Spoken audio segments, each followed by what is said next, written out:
¿Qué era oxidación y qué era reducción?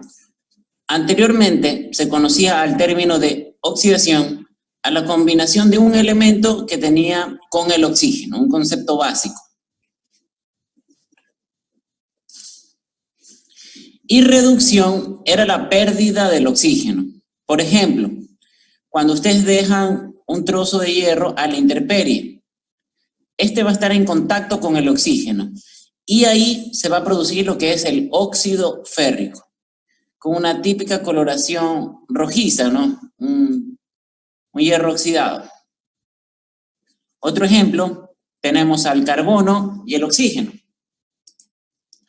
El carbono se va a oxidar liberando energía a través de la combustión. En cambio, la reducción, como pueden observar en la fórmula, tenemos el óxido férrico. Al estar en contacto con el hidrógeno, vamos a tener que se libera hierro libre y también se va a liberar 3 moléculas de agua.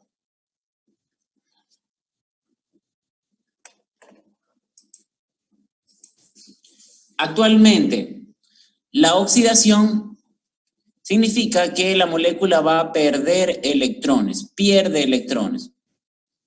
Y la reducción es cuando el átomo, la molécula, gana electrones. Gana electrones. Entonces, un elemento reducido va a tener electrones en ese momento y un elemento oxidado no los va a tener porque los cedió, como lo ven en el gráfico.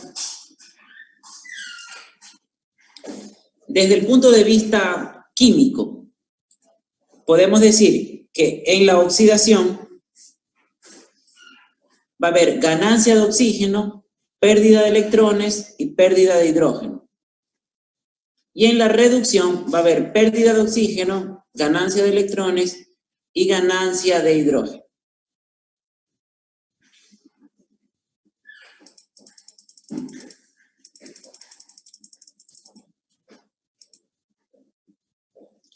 Pero, ¿por qué es importante esto? Conocerlo. Este principio de óxido o reducción se va a aplicar a la mayoría de los procesos bioquímicos. Es un concepto importante para comprender la naturaleza de las oxidaciones biológicas. Así como dábamos un ejemplo, podemos hablar también de, por ejemplo, una manzana. Una manzana ustedes la muerden y la dejan a la intemperie. Va a estar en contacto con el oxígeno y se va a oxidar. Entonces, si se oxida, no solamente por el color rojizo que va a tomar la manzana, sino que ustedes ya conocen que en ese momento las moléculas, los elementos o los bioelementos que forman parte van a ceder sus electrones, por eso se oxida. Y el uso principal del oxígeno es en la respiración. Como esta materia es bioquímica, nosotros vamos a ver la respiración, pero desde el punto de vista molecular, o también denominada ya la respiración celular,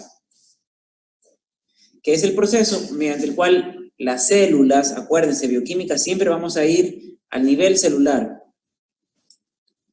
Las células van a obtener energía en forma del adenosintrifosfato, que es el ATP.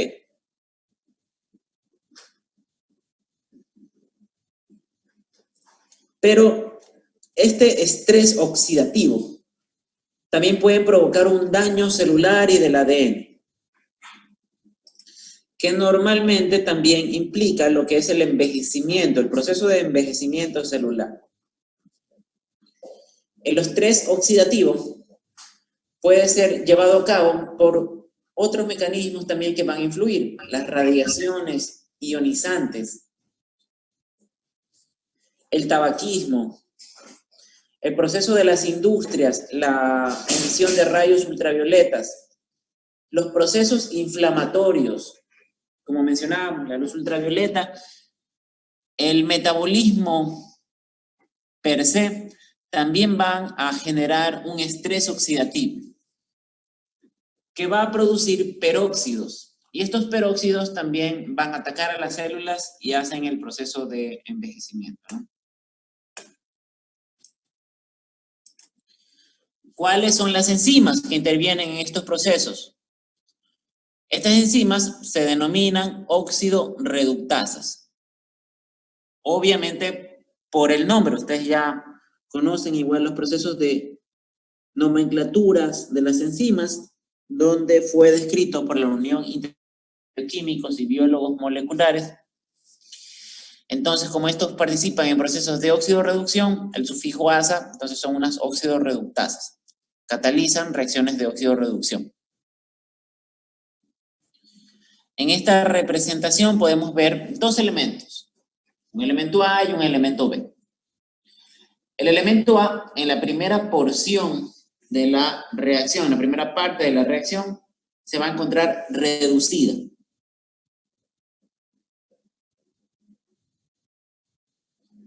Y el elemento B se va a encontrar oxidada. Cuando pasan a la siguiente fase de la reacción, ahora el elemento A se encuentra oxidado y el elemento B reducido. Son constantes. Siempre va a haber un elemento que se oxida y el otro que se reduce. En este ejemplo particular, tenemos que el elemento A es el reductor o dador electrónico. ¿Por qué es dador? Porque en el curso de la reacción se va a oxidar. Es decir, cuando se encuentra oxidado pierde los electrones. Y el elemento B es el oxidante o aceptor electrónico. En el curso de la reacción se reduce, es decir, gana electrones. Como habíamos mencionado, en estos procesos de óxido-reducción siempre vamos a identificar que uno tiene que estar reducido y el otro va a estar oxidado. Hasta ahí vamos bien, ¿no?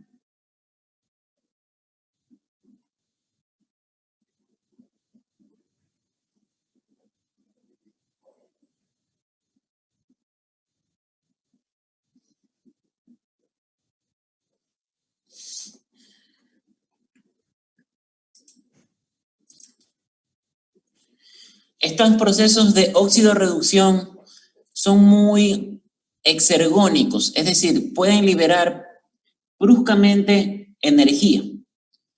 Por eso es que se realizan de manera fraccionada, no, digámoslo así, no tan de golpe, sino eso produciría daños celulares o hasta en nivel grosero podría provocar lo que es la denominada combustión espontánea, ¿no? Un proceso de liberación brusca de energía que puede ser hasta liberar fuego, que algunas veces ha ocurrido.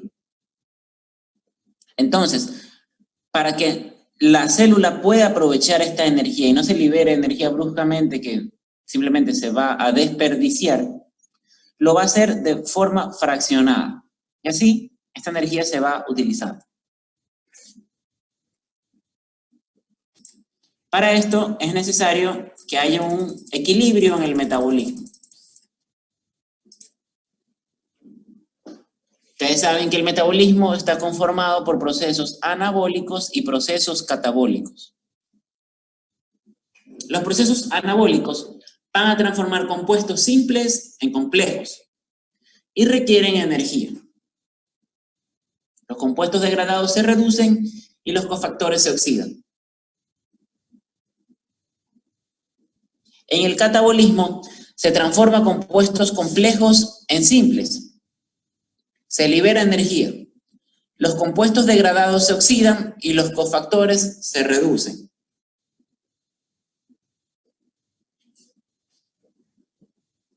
Creo que ya les he dado ejemplos de esto. El proceso anabólico es un proceso que requiere energía, porque es un proceso de formación o de biosíntesis.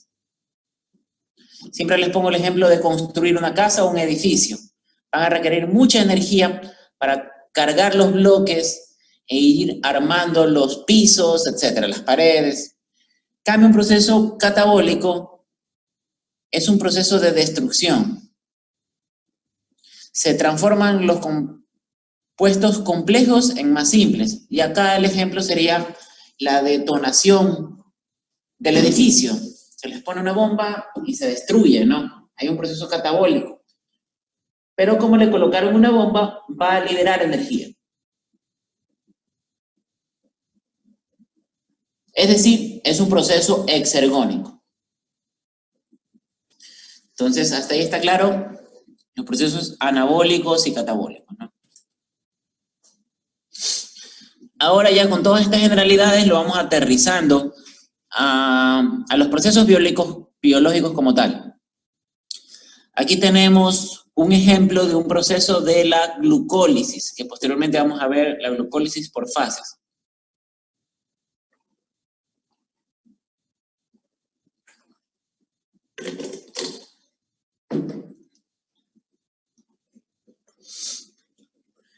En el lado izquierdo vamos a ver a un bioelemento que se llama el lactato, una biomolécula, perdón, el lactato. Y sobre el lado derecho vamos a encontrar al piruvato. Normalmente, de manera visual, nosotros podemos reconocer que un elemento se encuentra oxidado o reducido si el grupo oxidrilo que vemos ahí se encuentra con el hidrógeno, con el átomo de hidrógeno o sin el átomo de hidrógeno. Si está con el átomo de hidrógeno, como está aquí, estoy visualizándolo, entonces podemos decir que el elemento se encuentra reducido. Y de este lado ya no cuenta con el hidrógeno, entonces el elemento se encuentra oxidado por la O de oxígeno, para que lo puedan fácilmente asociar.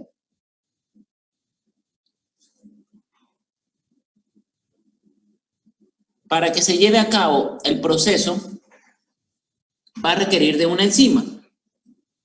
La enzima es la lactato deshidrogenasa.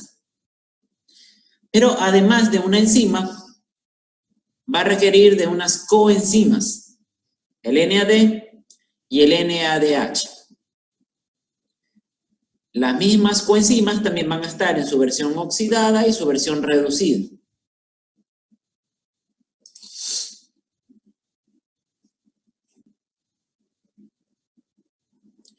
El NADH se encuentra en su versión reducida, porque tiene los hidrógenos, y el NAD, en cambio, en su versión oxidada.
Ok, mil disculpas, continuamos entonces.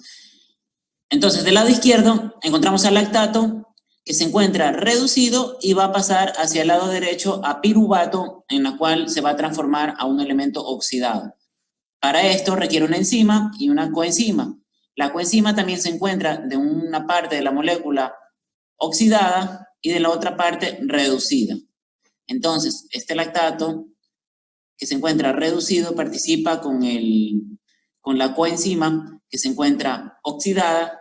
Siempre hay un reducido y otro que se encuentra oxidado para transformarse en el otro elemento, ¿no? Por si acaso, el NAD significa nicotín, adenín, dinucleótido. Nicotín, adenín, dinucleótido. Esto es de una manera, como les decía, de manera visual, ya saben cómo identificarlo. Pero hay reglas que yo se las he simplificado, lo he tratado de hacer lo más sencillo para que ustedes comprendan y que muy probablemente estas reglas ustedes ya capaz las vieron anteriormente, pero igual necesito que quede claro. cómo calcular los estados de oxidación o número de oxidación. Esto puede ser pregunta de examen. Para esto hay unas reglas sencillas matemáticas. Por ejemplo, ¿qué nos dice la regla número 1? Los elementos libres van a tener una valoración de 0, si se encuentran libres. Por ejemplo, el bromo y el hierro, si no los encontramos combinados con otros elementos, va a tener siempre la valoración de 0. ¿Qué nos dice la segunda regla? Que el hidrógeno siempre va a tener una valoración de más 1. Y el oxígeno siempre va a tener una valoración de menos 2. Entonces, el hidrógeno más 1 y el oxígeno menos 2. Tal como lo podemos observar aquí. Oxígeno menos 2, hidrógeno más 1, oxígeno menos 2, y así hacemos el cálculo, ¿no? La tercera regla, ¿qué nos dice? La suma algebraica de los estados de oxidación en una molécula neutra siempre van a ser 0. Ahí vamos a reemplazar los valores. Ya dijimos que el hidrógeno tiene una valoración de más 1 y el oxígeno de menos 2. Entonces reemplazamos. Este 2 que se encuentra aquí lo multiplicamos por 1 y vamos a tener el valor de 2. 2 por 1, 2.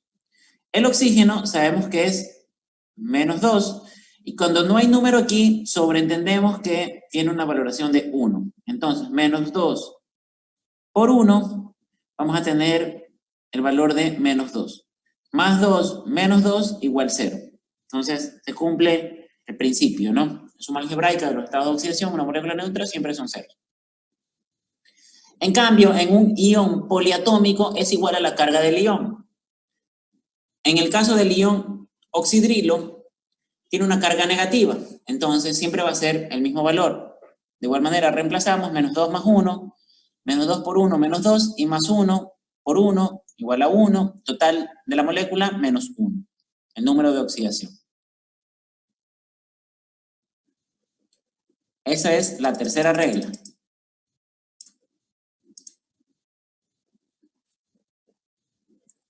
La cuarta regla nos dice que los elementos del grupo 1 de la tabla periódica siempre van a tener un valor de más 1. Eso ya es visualizando la tabla periódica. Si les llego a preguntar en el examen un ejercicio de esto, entonces ustedes tendrían que ver la tabla periódica, eso sí lo podrían sacar. En este caso, el sodio se encuentra en el grupo 1 de la tabla periódica, por eso su valoración es de más 1. Los elementos del grupo 2 de la tabla periódica, en cambio, estos siempre van a tener una valoración de más 2. Por ejemplo, el magnesio, como lo ven ahí. Como está en el grupo 2, tiene una valoración de más 2.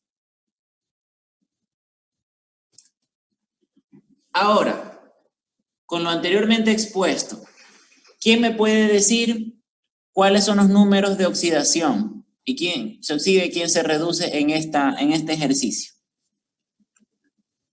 Vamos a ver, un voluntario.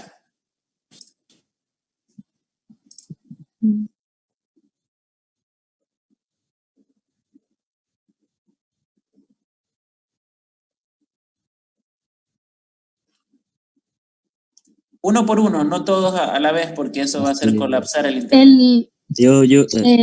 El hidrógeno se oxida y el CO2 se reduce. ¿Quién habló? ¿Quién habló? García Cuello. A ver, García Cuello. Vamos viendo acorde a las reglas. Entonces, ahí usted me va diciendo, por ejemplo, qué valor tendría el carbono, el oxígeno, el hidrógeno. De ahí. Yo puedo decirlo. ¿Perdón?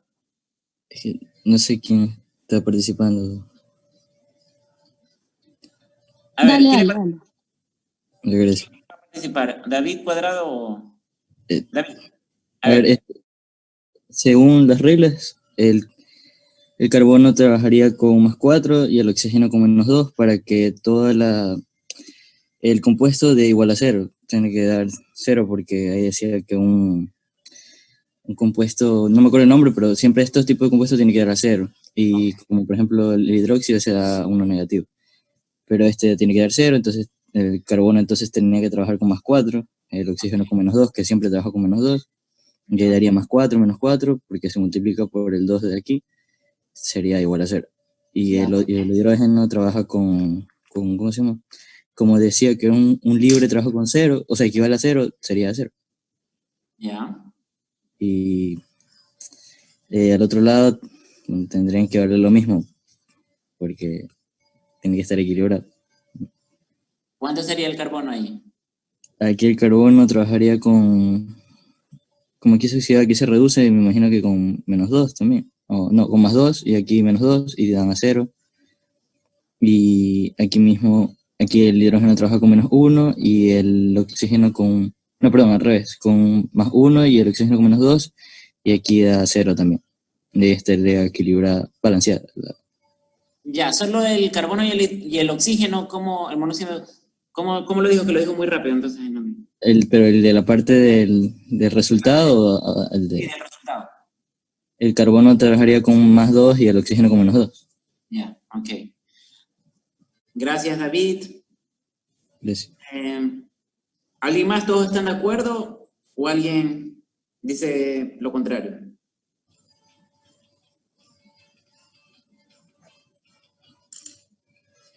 ¿Están de acuerdo entonces, por lo visto? Ya, ok. Muy bien, David.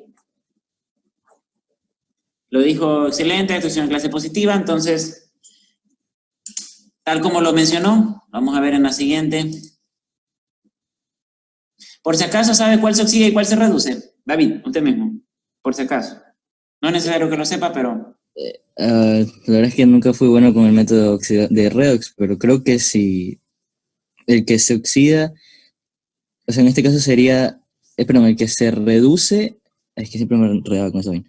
Pero bueno, por ejemplo, aquí vemos el carbono, de +4 pasa a un +2, entonces estaría oxidando. Ya, no se preocupe, entonces hasta ahí está bien. Vamos viendo.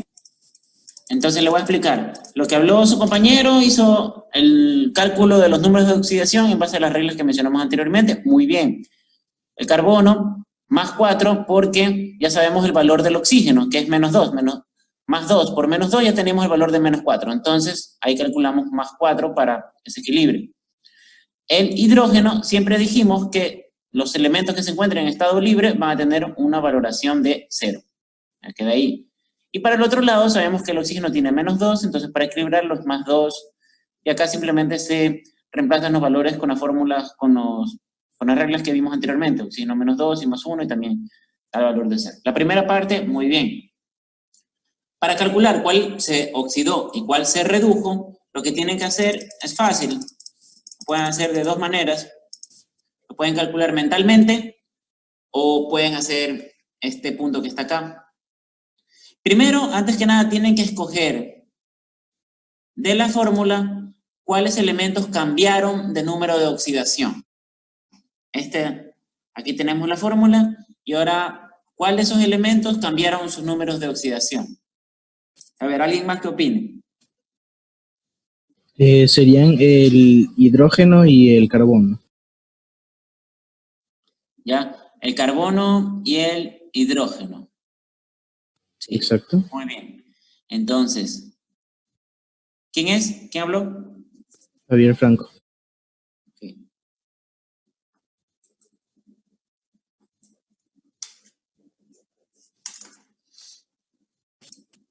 Listo. Entonces, vamos viendo lo que les explicaba. Primero, identifican, ponen los números de oxidación y segundo, vamos viendo cuáles cambian. Como bien dijo el compañero, el carbono y el hidrógeno. El carbono va de 4 a 2 y el hidrógeno va de 0 a 1. Si el número disminuye, estamos hablando de que se reduce, y si el número aumenta, se oxida. Así lo hacen mentalmente. Entonces, si el carbono va de 4 a 2, entonces va perdiendo, se va reduciendo, por lógica. Y el hidrógeno va de 0 a 1, entonces va oxidándose. Si no lo quieren hacer de manera mental, entonces hacen esta tablita, ponen el 0 en la mitad ponen los números positivos hacia la derecha y los números negativos hacia la izquierda. Y ponen los elementos, el carbono y el hidrógeno. Todos los elementos que van hacia la izquierda se reducen y los que van hacia la derecha se oxidan. Cualquiera de los dos mecanismos, mental o haciendo la tablita. Ahí ustedes pueden calcular.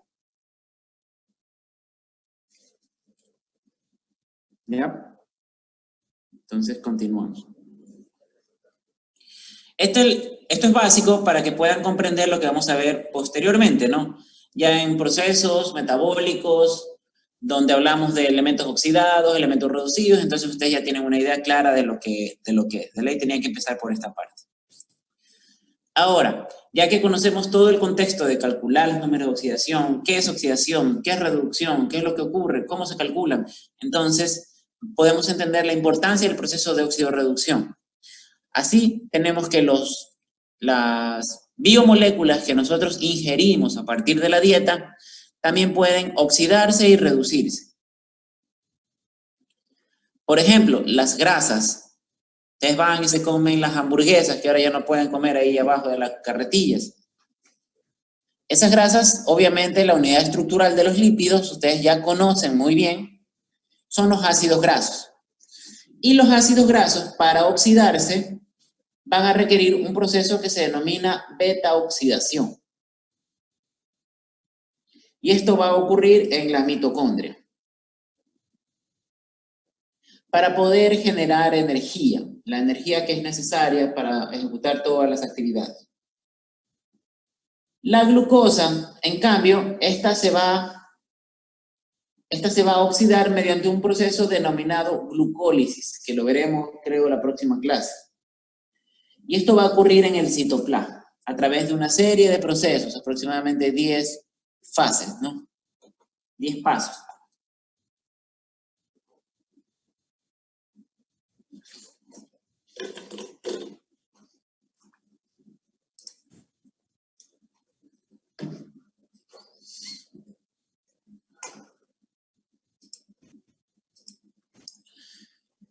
Alguna vez yo les preguntaba en clases si estaban en un nevado, subiendo una montaña con mucho frío, ¿qué consumirían primero? ¿El azúcar o el lípido? O sea, el azúcar o la grasa. ¿Y ahí qué me contestaron ustedes? Ahora ya tienen un poco más clara la película. ¿Qué consumirían? ¿Azúcar o grasa? Azúcar. Azúcar. Ya, muy bien. Eso es por las fórmulas bioquímicas de estos bioelementos, de estas biomoléculas. Aquí tenemos una molécula de grasa. Tiene mayor equivalentes reductores que se encuentran por los átomos de hidrógeno. Altísimos fuente de energía, digámoslo así, porque tiene muchos hidrógenos. A diferencia del azúcar. Pero esta es una molécula mucho más grande, mucho más difícil de digerir, por lo tanto va a tomar mucho más tiempo. En cambio, la glucosa es una molécula sencilla, pequeña, y por lo tanto vamos a obtener energía mucho más rápido. Por eso es que en una situación de frío, inmediatamente debemos ingerir azúcares, ¿no? O cuando viene un paciente, un perrito, en un estado de shock por hipoglucemia, obviamente lo más rápido es darle suero con dextrosa, que ya ustedes conocen también que es el azúcar, no es la glucosa justamente. No le van a dar grasa, aparte que le va a hacer mal para el hígado, la energía que va a obtener a partir de estos ácidos grasos va a demorar mucho más. Metabolizarse.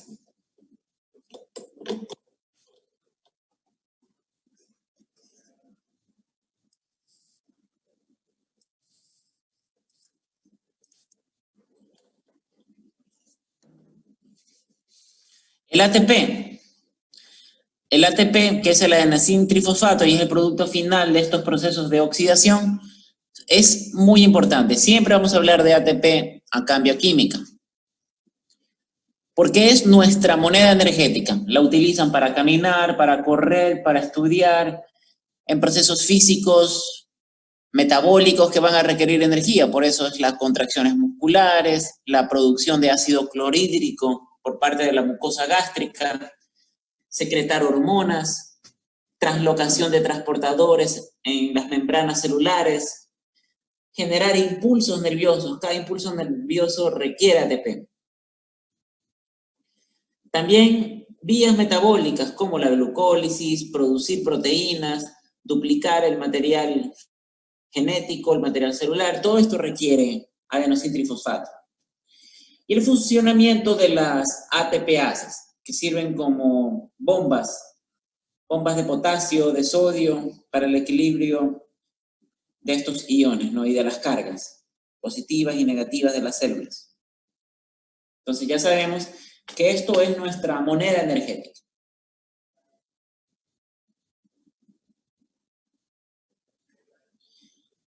Ahora que tenemos claro esto, vamos a entrar a otro proceso, que es la fosforilación oxidativa y la fosforilación a nivel de sustrato.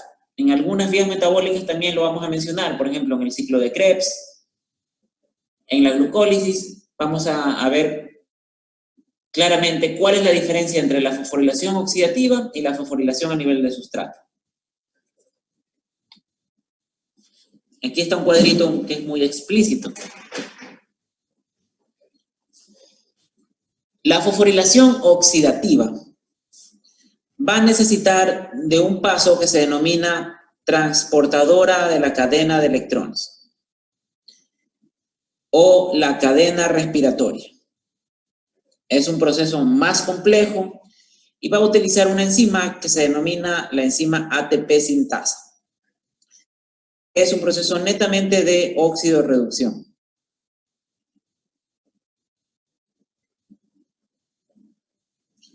En cambio, la fosforilación a nivel de sustrato no va a requerir la cadena transportadora de electrones. Por ende, se convierte en un proceso mucho más sencillo. Se va a catalizar por enzimas solubles y se realiza en el citoplasma. Va a usar enzimas y el sustrato. ¿Ya? Entonces es un proceso más sencillo. No necesita la cadena de transportadora de electrones.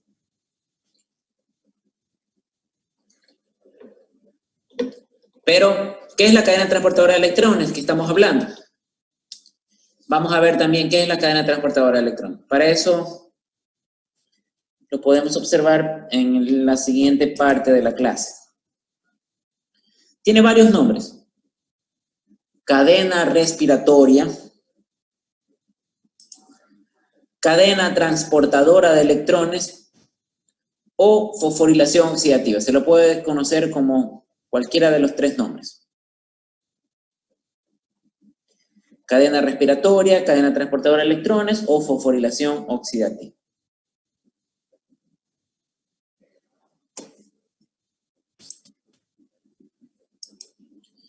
Vamos a empezar a hablar un poco de esta cadena transportadora de electrones. El nicotín-adenín dinucleótido y el flavin-adenín dinucleótido van a ser obtenidos en el ciclo de Krebs, que posteriormente vamos a comprender. Una vez que salen del ciclo de Krebs, van a entrar a la cadena transportadora de electrones o cadena respiratoria, donde su nombre viene a que van a ir pasando los electrones de una molécula reducida a otra oxidada, hasta el aceptor final que va a ser el oxígeno molecular, que este se reduce y forma agua.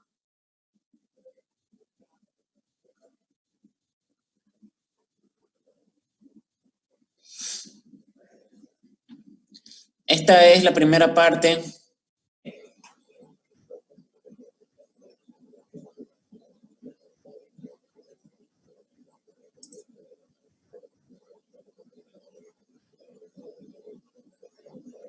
Entonces mencionábamos la cadena transportadora de electrones y cómo se llevaba a cabo, ¿no? Básicamente consiste en pasar los electrones de una molécula reducida a otra oxidada, hasta el aceptor final que va a ser el oxígeno molecular, y al reducirse va a producir agua.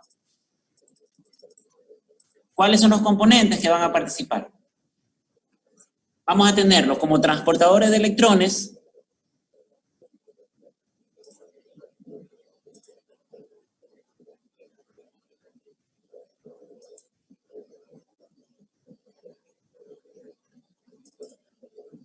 Vamos a tener como transportador de electrones a las coenzimas de las deshidrogenasas, por ejemplo, el NAD, el NADP, el FMN y el FAD como grupos prostéticos que se van a unir covalentemente a las flavoproteínas. Estos van a transportar 2 electrones y 2 hidrogeniones. ¿Qué significa FMN? Flavin mononucleótido. FAD, flavin adenin dinucleótido.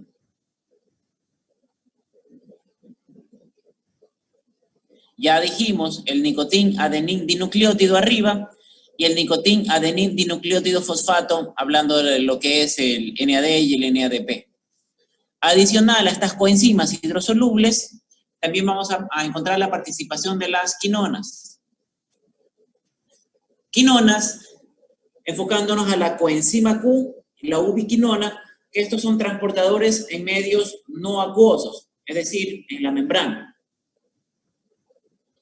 Transportan un electrón y liberan 2 hidrogeniones a la matriz.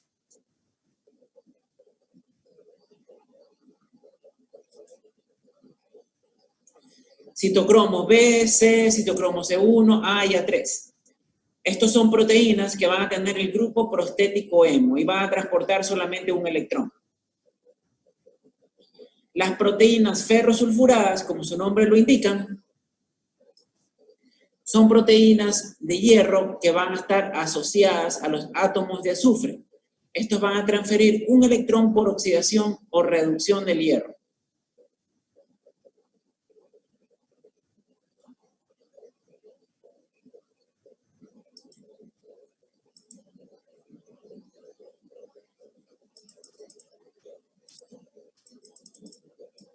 Aquí nada más para que vean las moléculas de la nicotina adenindinucleótido. Bueno, esto no les voy a preguntar que los grafiquen, pero sí es importante que sepan que estas coenzimas derivan de la vitamina riboflavina, la FAD y la FMN, que actúan como grupos prostéticos, es decir, hay uniones fuertes.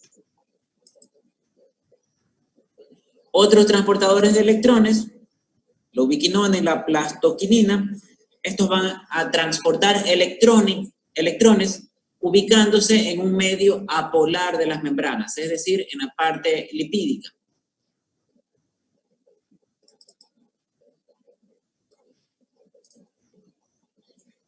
Aquí ya hablábamos de las proteínas ferrosulfuradas, cómo se unen obviamente entre el hierro y el azufre, y estos participan en la transferencia de un electrón por oxidación o reducción de los átomos de hierro.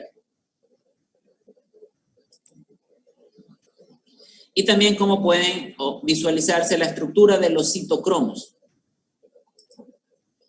También van a poseer grupos prostéticos que van a estar fuertemente unidos y van a experimentar oxidación y reducción que van a ser reversibles. Ustedes ya conocen que un elemento puede oxidarse y después reducirse si cede o gana electrones en función de eso. Pero ¿cómo es este flujo de electrones en las oxidaciones biológicas? Los metabolitos que son ingeridos a partir de la dieta se van a transformar en estas coenzimas, el NAD, el NADP, el FMN o el FAD. Estos son producidos a través o liberados en el ciclo de Krebs, en la glucólisis o en otras vías metabólicas, y de ahí ingresan a la cadena transportadora de electrones para generar finalmente el oxígeno. Ahí estamos hablando ya de la respiración celular.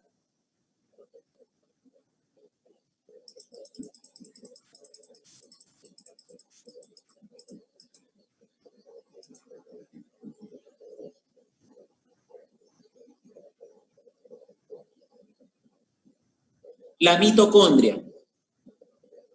Este es un organelo muy importante, ya que va a ser la fábrica de la energía de la célula. La energía celular.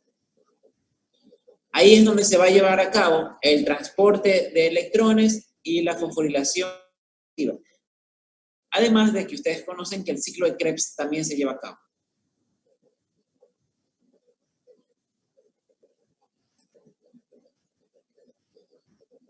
Aquí podemos ver la cadena respiratoria. El caso de la glucólisis. La glucólisis hace que se produzca ácido pirúvico, luego viene el ciclo de Krebs, se van generando las coenzimas y estas van a ingresar a la cadena transportadora de electrones y finalmente se genera oxígeno, liberación de agua y la energía que es necesario a través del ATP o adenosíntrifosfato.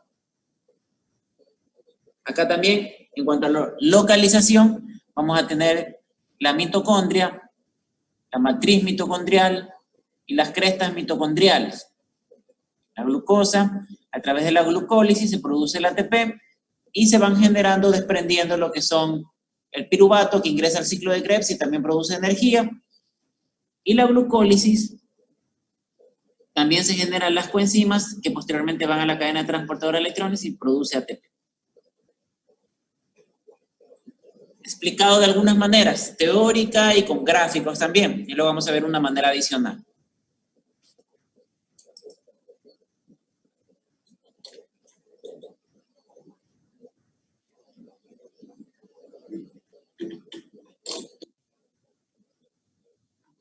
Entonces, ¿qué es la cadena transportadora de electrones?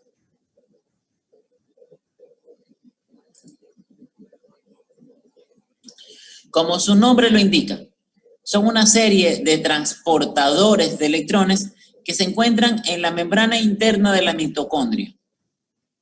¿Para qué van a estar ubicados ahí? Esto tiene la finalidad de crear un gradiente electroquímico. Ese gradiente electroquímico se consigue mediante el flujo de electrones para producir ATP. Por ejemplo, el complejo 1 se denomina NADH deshidrogenasa.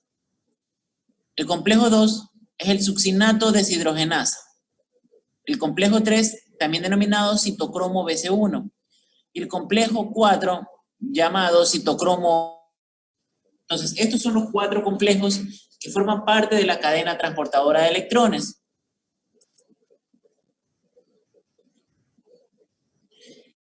Van transfiriendo electrones, se va a generar o producir un gradiente electroquímico que es necesario y muy importante para posteriormente generar el impulso que permita formar el ATP.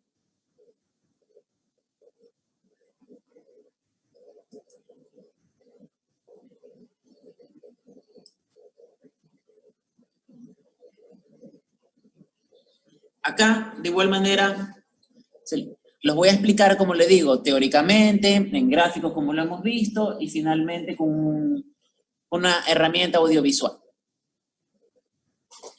¿Qué es este gradiente de protones?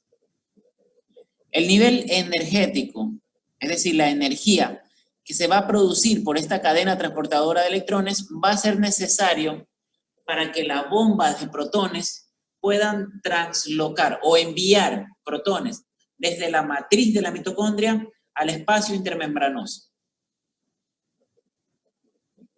Por eso es muy necesario este gradiente de protones. Es lo que permite ese transporte. Y la fosforilación oxidativa. En la fosforilación oxidativa se va a generar adenosíntrifosfato, usando la energía que se generó por este gradiente de protones que explicamos. Para esto va a intervenir un complejo proteico, un complejo enzimático denominado complejo ATP sintasa. Este complejo ATP sintasa se va a encontrar ubicado a lo largo de la membrana interna de la mitocondria. Entonces, esta enzima, complejo enzimático ATP sintasa, va a actuar como un canal. Un canal que va a devolver los protones a la matriz de la mitocondria. Y en este paso, la energía de esos protones se utiliza para producir ATP. ¿Cómo se produce ese ATP? Porque vamos a tener moléculas de ADP, que es el adenosín difosfato, se va a unir a un fósforo inorgánico. Y esto es matemática simple. Un adenosín difosfato se une a un fósforo inorgánico y va a generar ATP, es decir, adenosín trifosfato.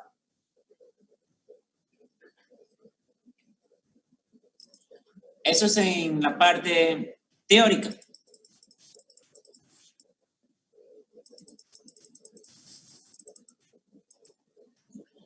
Ahora con el gráfico para que se entienda un poco mejor. Les voy a ir señalando con el cursor. Aquí vemos los complejos, ¿no? Complejo 1, complejo 2, complejo 3 y complejo 4. En el complejo 1 que dijimos se llamaba el NH deshidrogenasa, vamos a tener que este NADH siempre viene principalmente del ciclo de Krebs. También puede venir otros procesos metabólicos, como por ejemplo la glucólisis. Pero una vez que se lleva a cabo ese proceso metabólico, va a remitir los electrones e ingresan en el complejo 1. Lo que está representado de rojo son la cantidad de electrones que se liberan al espacio intermembranoso. Luego viene el succinato deshidrogenasa, donde van a ingresar el FAD y el FADH. De igual manera, ingresan y se liberan electrones.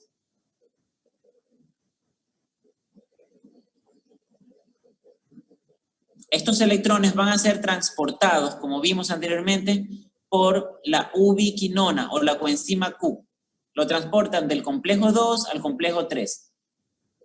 Básicamente, ustedes lo pueden comparar con la metrovía.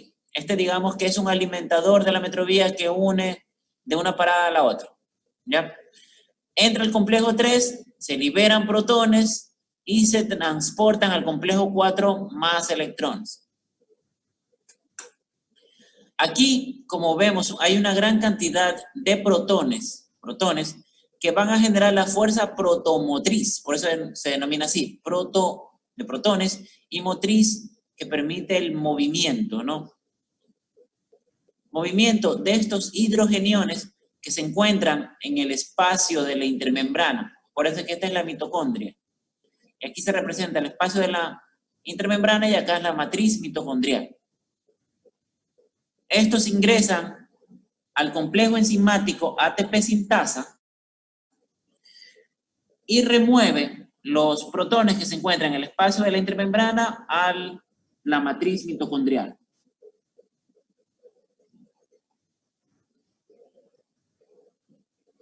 En ese momento queda un fósforo inorgánico en esta matriz mitocondrial que se va a unir a un adenosín difosfato y genera el ATP.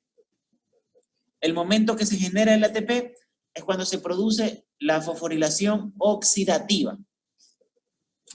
Recordemos que les explicaba, la fosforilación oxidativa se puede producir por dos mecanismos, la fosforilación a nivel de sustrato y la cadena transportadora de electrones.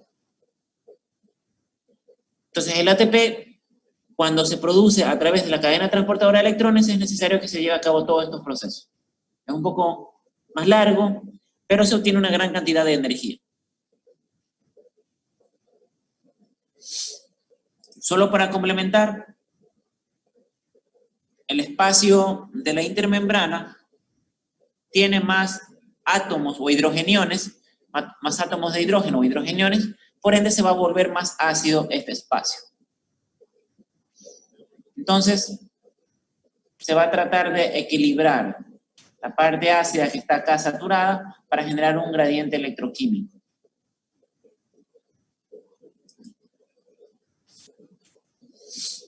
En resumen, esta ATP sintasa regresa los hidrogeniones desde el espacio de la intermembrana a la matriz y convierte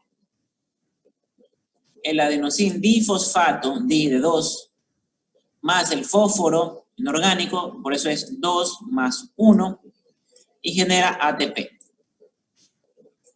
adenosín trifosfato. Todo este proceso es denominado fosforilación oxidativa.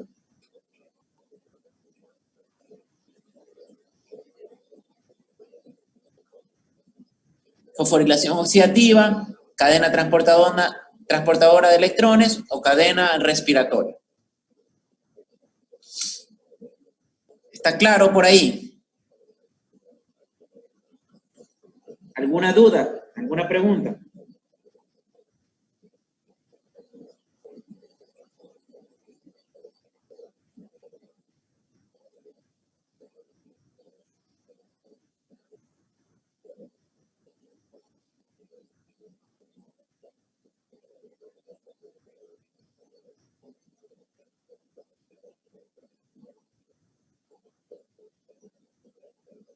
Bueno, la pregunta seguimos.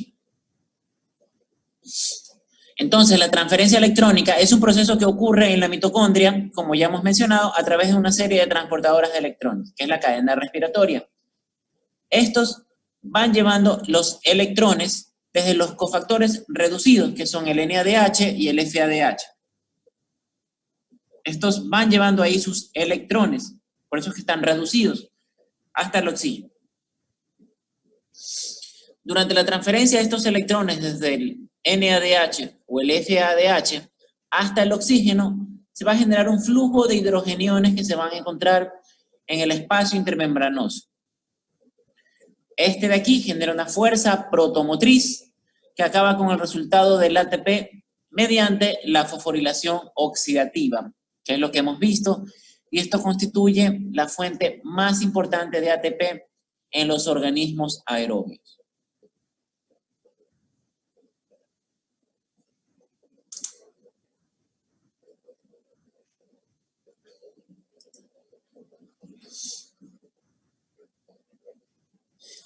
Este proceso puede inhibirse debido a ciertos factores. Por ejemplo, se inhibe el transporte de electrones. Esto quiere decir que no va a poder pasar electrones de un complejo al otro. Otra vía de inhibir es la inhibición de la fosforilación. Acá se va a inhibir la síntesis de ATP. Esto de manera indirecta inhibe el transporte de electrones. También pueden haber desacoplantes. Estos inhiben la síntesis de ATP, pero no van a inhibir el transporte de electrones de manera general. Actúan como ionóforos, eliminando el gradiente de protones. Es decir, ya la última parte no se realiza. Y otros que son los inhibidores de la translocasa. ¿Qué hacen estos?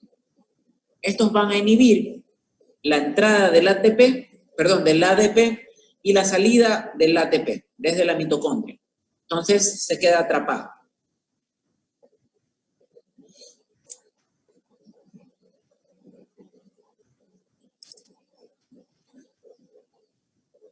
Con este esquema podemos ver que cuando ustedes consumen los alimentos, ingresan moléculas de hidratos de carbono, como la glucosa, de lípidos con los ácidos grasos y proteínas con los aminoácidos, que van a ser oxidados para poder obtener energía y ATP. Oxidados, ya sabemos que son compuestos con uniones ricas en energía. Y estos procesos de oxidación van a generar coenzimas que se encuentran reducidas, como el NADH, el FADH, y estos van a permitir llevar los electrones y transportarlos a través de la cadena transportadora de electrones para finalmente generar o producir lo que es el ATP. De esta manera hemos concluido todo el proceso de la cadena transportadora de electrones.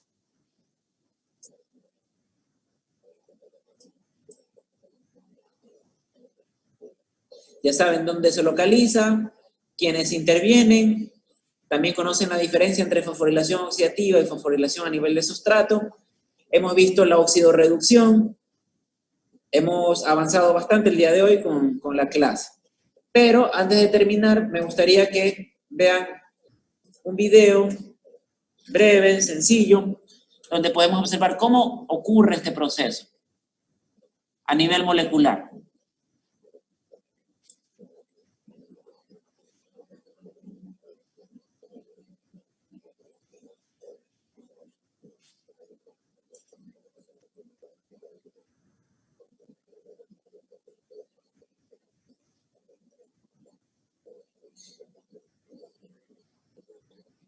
con este video completamos y espero que les quede absolutamente claro la cadena transportadora de electrones, porque esto casi siempre hago preguntas en el examen, ¿no? Como les repito, lo hemos visto de manera teórica, con esquemas, con gráficos y finalmente ahora con un video.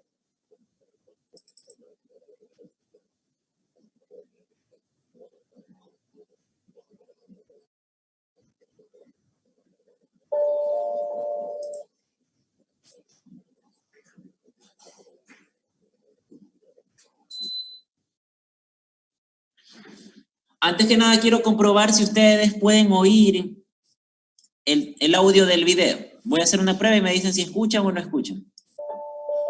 Sí. Sí, se escucha. Vamos a ver esta representación en el video, muy sencilla y explicativa.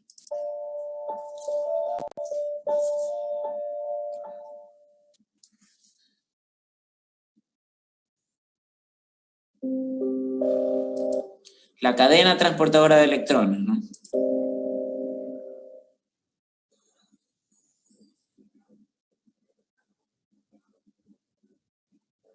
The electron transport chain is a series of...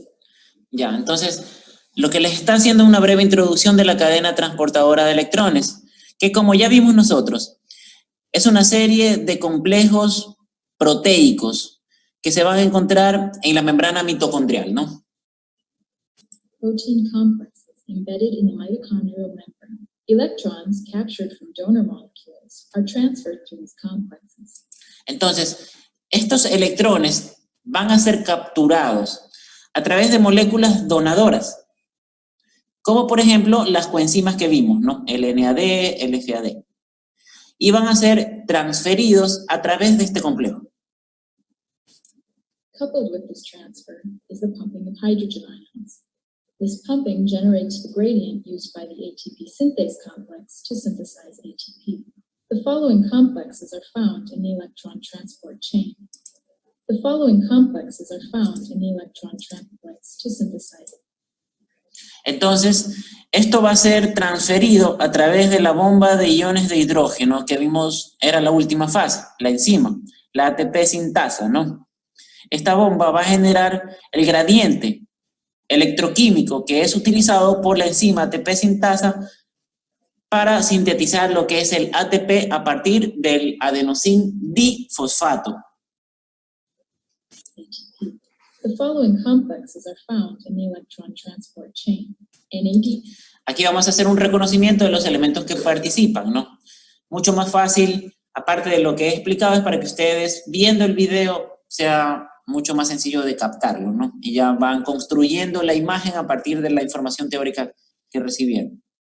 Entonces, tenemos la NADH deshidrogenasa. pH dehydrogenase. Cytochrome Citocromo BC1. BC1. Cytochrome La citocromo oxidasa. oxidase. And the complex that makes ATP. Y el complejo enzimático ATP sintasa, ¿no? Que es el que va a enviar la bomba de los protones que se encuentran en el espacio intermembranoso a la matriz mitocondrial para poder generar el ATP. ATP synthase. In addition to these complexes, two mobile carriers are also involved. También vamos a identificar los transportadores, lo que yo les decía como los de la metrovía, Ubiquinone la ubiquinona, and cytochrome C. el citocromo C, los alimentadores, ¿no? Other key components in this process Y aquí tenemos la NADH, nicotina-adenina-dinucleótido, se encuentra en su forma reducida u oxidada. A ver, ¿quién se acuerda? Está reducida. Muy bien, está reducida. Entonces, ¿tiene electrones o no tiene electrones? Sí. Sí. Exacto, muy bien. Como tiene electrones, aquí vamos a encontrar los electrones que los va a ir donando a cada uno de los complejos. are NADH and the electrons Aquí están los electrones que van acompañados a la molécula. from it. Hydrogen ion Aquí están los iones de hidrógenos, que estos iban a al espacio intermembranoso, ¿no? Iban a cargar, iban a volver más ácido el medio, pero era muy importante porque esto va a generar la fuerza protomotriz. Molecular oxygen. El oxígeno molecular, que es uno de los últimos elementos que va a recibir estos electrones, ¿no? Water. Agua, que se genera también. And ADP and Y el adenosín difosfato, porque tiene 2 de fósforo, que se une con el fósforo inorgánico y cuando hay esta unión se genera ATP, PI. que es el producto Which final combine to form ATP. de la cadena transportadora de electrones. At the start of the Ahora vamos a ver cómo ocurre paso a paso. electron transport chain, 2 electrons Aquí viene el NADH y va a depositar sus electrones que posteriormente deben de ser transportados al siguiente complejo. Ingresan los electrones y se liberan los hidrogeniones. are passed from NADH into the NADH dehydrogenase complex. Coupled with this transfer is the pumping of 1 hydrogen ion for each electron. Next, Aquí lo va a transportar los electrones al siguiente complejo. the 2 electrons are transferred to ubiquinone. La ubiquinona, ¿no? Ubiquinone is called a mobile transfer molecule because it moves the electrons to the Aquí va en el complejo citocromo BC1 y de igual manera transporta los electrones al siguiente complejo y se liberan hidrogeniones. Each electron is then passed from the cytochrome BC1 complex to cytochrome C. Cytochrome Acá está en cambio el citocromo C transportándolo como el alimentador de la metrovía al siguiente C complejo accepts each electron one at a time. 1 hydrogen que lo va a hacer uno por uno, complex. un electrón Each por electron electrón. is transferred. The next major step occurs in the cytochrome oxidase complex. This step requires 4 electrons. Ahora vamos al These complejo 4 electrons citocromo oxidasa, ¿no? interact with a molecular oxygen molecule Aquí va a interactuar con el oxígeno molecular. and 8 hydrogen ions. The 4 electrons, 4 of the hydrogen ions, and the molecular oxygen are used to form 2 water molecules. Y esas moléculas de oxígeno molecular va a generar 2 moléculas de agua que se liberan. The other 4 hydrogen ions are pumped across the membrane. This series of hydrogen pumping steps creates a gradient. Aquí está generándose el gradiente de iones de hidrógeno que debe de equilibrarse y va a ser utilizado por el complejo enzimático de la ATP sintasa, ¿no? Que va a generar, gracias a este gradiente de iones, una fuerza protomotriz para que se pueda unir el adenosín difosfato con el fósforo inorgánico y generar ATP, que es el propósito de esta cadena transportadora de electrones, la energía. Energía que a ustedes los tiene despiertos, para los que estén despiertos y dormidos tendrán una baja gradiente ahorita de cadena transportadora de electrones. The potential energy in this gradient is used by ATP synthase to make ATP from ADP and inorganic phosphate. The ATP synthesis steps you see here are discussed in greater detail Ahí ven el fósforo inorgánico que se va a unir con el ADP y genera energía que es el ATP. in the ATP synthase gradients animation.